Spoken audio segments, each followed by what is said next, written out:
Long, long ago, in a humble town called Bethlehem, under a star-filled sky, the greatest story ever told began. A story that would change the world forever.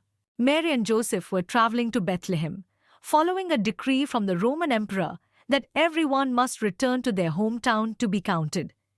It was a long and tiring journey. Mary, though young, was carrying something far more precious than anyone could imagine, a promise of hope for the world. When Mary and Joseph arrived in Bethlehem, the streets were crowded. Every inn was full, every door shut tight. There was no place for them to stay. But as the night grew darker, a kind innkeeper offered them shelter in a humble stable. Long before Mary and Joseph made their way to Bethlehem, the prophets had spoken of a Savior who would come to bring peace and salvation to the world. One of the most well-known prophecies came from the book of Isaiah, who said, "The virgin will conceive and give birth to a son, and will call him Emmanuel," which means God with us. And so it was. In the quiet of that humble town, God's promise was fulfilled. The Savior had come, just as the prophets had foretold, born to Mary, a young virgin chosen by God.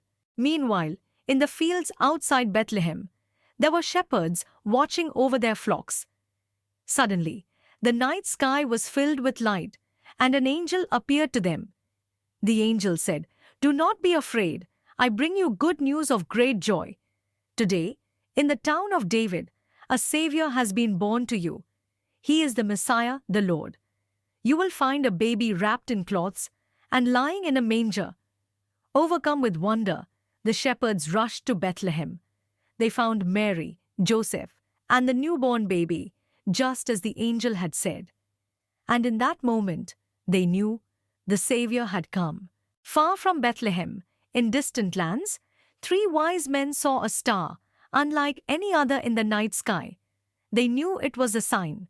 Following the star, they journeyed from the east, bringing gifts of gold, frankincense, and myrrh to honor the newborn king. This night, so humble in its setting, was the beginning of an extraordinary journey. The birth of Jesus was more than just the arrival of a child. It was the arrival of hope, peace, and love for all people. A reminder that no matter how small or insignificant we may seem, God's love is bigger than anything we can imagine. Jesus was born in a humble place, but he came to bring light to the world. A light that continues to shine in our hearts today. This is the story of his birth, a story of love, peace, and joy, celebrated by millions every year.